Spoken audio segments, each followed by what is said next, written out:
कागल शहरातील वाहतूक कोंडीची समस्या आता लवकरच सुटणार आहे। वाहतूक कोंडी ही एक मोठी समस्या बनली होती।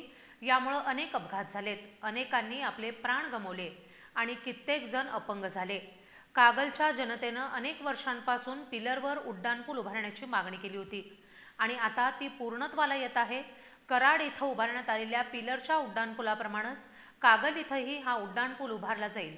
शाहू साखर कारखान्याच्या ऑफिसपासून कागल चेकपोस्टपर्यंत तब्बल 2 किलोमीटर लांबीचा उड्डाणपूल उभारण्यात येणार आहे। या प्रकल्पासाठी अंदाजे 600 कोटी रुपयांचा खर्च अपेक्षित आहे। नुकतंच जिल्हाधिकारी कार्यालयात या उड्डाणपुलासंदर्भात सादरीकरण करण्यात आले। कागल शहरातील वाहतूक कोंडीची समस्या आता लवकरच सुटणार आहे।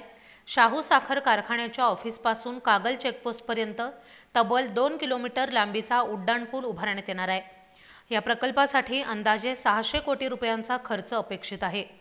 नुकतंच जिल्हाधिकारी कार्यालयात या उड्डाणपुलासंदर्भात सादरीकरण करण्यात आले। हा उड्डाणपूल 55 मीटरच्या अंतरावर 40 खांबांवर उभा राहील आणि त्याची रुंदी 25 मीटर असेल।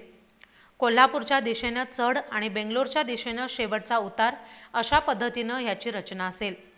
2006 मध्ये महामार्गाचं चौपदरीकरण झालं असलं तरी कागलमध्ये अनेक त्रुटी राहिल्या होत्या, ज्यामुळे शहराचं पूर्व-पश्चिम विभाजन झालं आणि नागरिकांना मोठा त्रास सहन करावा लागला।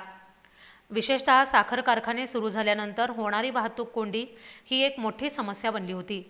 यामुळे अनेक अपघात झाले, अनेकांनी आपले प्राण गमावले आणि कित्येक जण अपंग झाले। कागलच्या जनतेने अनेक वर्षांपासून पिलरवर उड्डाणपूल उभारण्याची मागणी केली होती आणि आता ती पूर्णत्वाला येत आहे। कराड इथं उभारण्यात आलेल्या पिलरच्या उड्डाणपुलाप्रमाणेच कागल इथंही हा उड्डाणपूल उभारला जाईल। कोल्हापूर बेंगलोर महामार्गावरील कागल शहर औद्योगिक आणि व्यापारिकदृष्ट्या वेगाने विकसित होते। मात्र वाढत्या वाहनांच्या संख्येमुळे आणि अनियमित रहदारीमुळे शहरात मोठ्या प्रमाणावर वाहतूक कोंडी होतीये। विशेषतः बसस्थानक परिसर आणि पंचतारांकित औद्योगिक वसाहतीकडे जाणाऱ्या मार्गावर दररोज मोठ्या प्रमाणात वाहनांची गर्दी असते, ज्यामुळे वाहतुकीला अडथळा निर्माण होतोय।